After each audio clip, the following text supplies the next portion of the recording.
Salam sejahtera, nama saya Koi Yuan dengan nombor metrik 277591.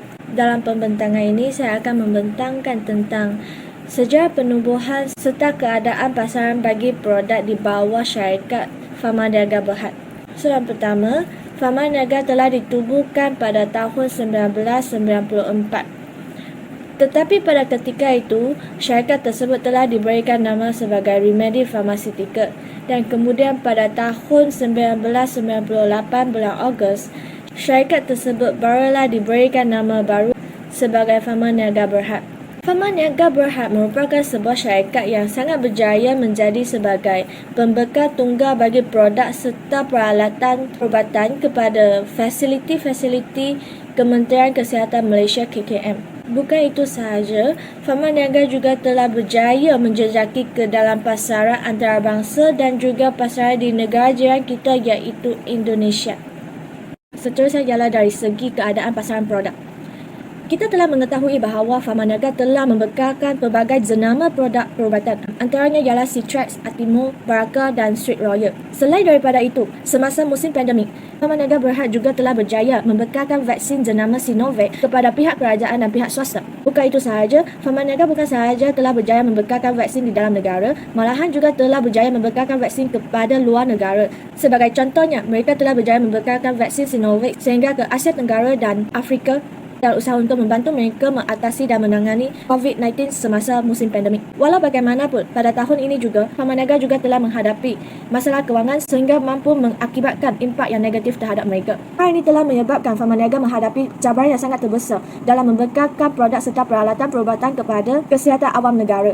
Pharma Niaga akan menghadapi masalah kewangan adalah disebabkan oleh Selamat sejahtera Doktor, nama saya Wong Hui Sing, nombor metrik 278191.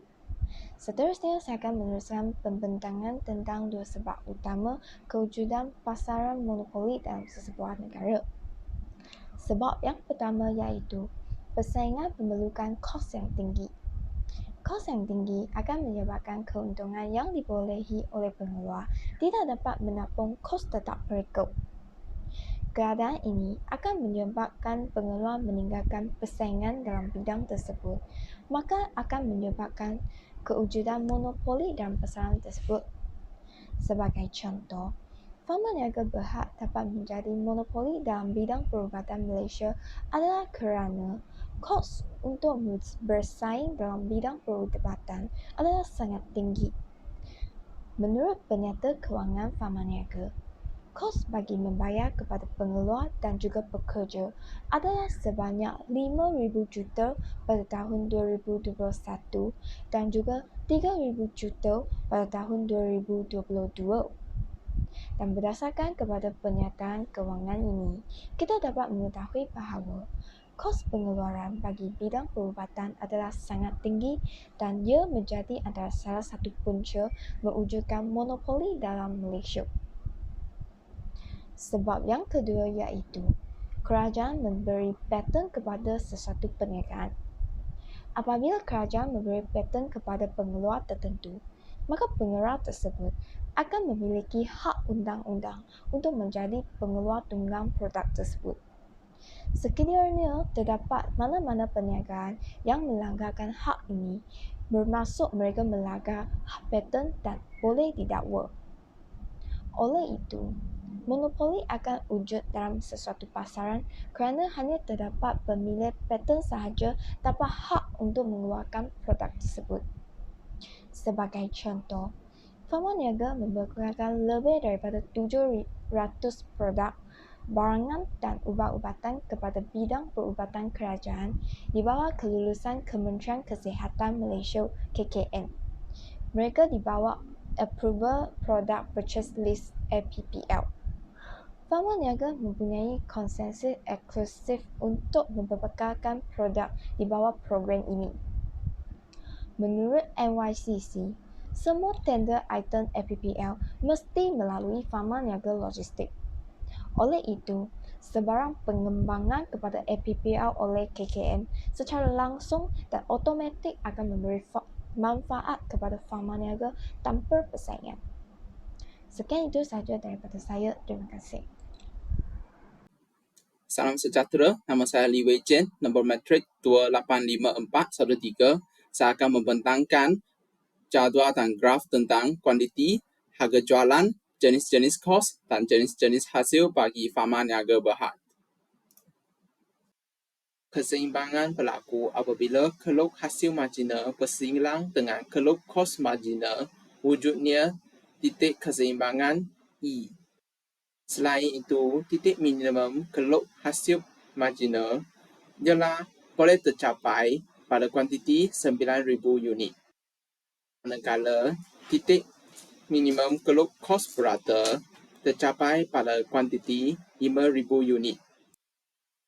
Farma niaga berhad mengalami keuntungan kerana keluk hasil purata berada di atas keluk kos purata. Sekian, terima kasih. Salam sejahtera, saya Chong Hui Ting. Dengan nombor matrik 286,983, saya akan membentangkan diskriminasi harga oleh farma niaga berhad. Diskriminasi harga yang pertama berlaku di antara sektor awam dan juga sektor swasta. Hal ini demikian kerana tokokan akhir atau markup pada sektor swasta adalah jauh lebih tinggi berbanding dengan sektor awam. Sebagai contoh, tokokan akhir pada generik atenolol 50 mg pada sektor swasta adalah 149.48%, manakala hanya 46.52% pada sektor awam.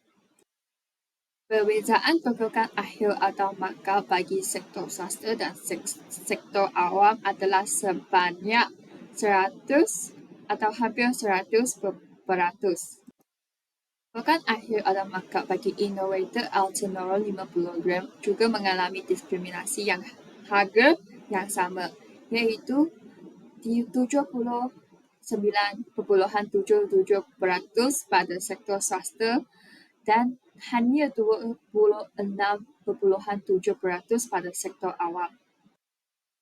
Selain itu, diskriminasi harga juga berlaku di antara luar negara dan dalam negara, iaitu Malaysia. Sebagai contoh, berdasarkan ubatan kategori WHO/HAI basket, terdapat 22 ubatan daripada jumlah 24 ubatan dijual dengan harga yang lebih rendah kepada negara Australia. Tetapi hanya 2 ubatan dijual dengan harga yang lebih rendah daripada 24 ubatan tersebut ke Malaysia. Seterusnya, saya akan menuliskan pembentangan tentang bahagian kesimpulan. Farma niaga berhad dipilih sebagai firma monopoli untuk kumpulan kami kerana ia merupakan sebuah syarikat farmaseutiko yang terbesar di Malaysia. Kumpulan kami terdapat 2 sebab utama kewujudan monopoli dalam negara Malaysia, antaranya iaitu persaingan memerlukan kos yang sangat tinggi dan juga paten daripada kerajaan. Dan berdasarkan kelok yang telah dilukis, kita juga dapat mengetahui bahawa farma niaga berhad mengalami keuntungan di mana kelok hasil purata berada di atas kelok kos purata. Selain itu, kumpulan kami juga terdapat 2 kes farma niaga berhad yang telah melakukan diskriminasi harga.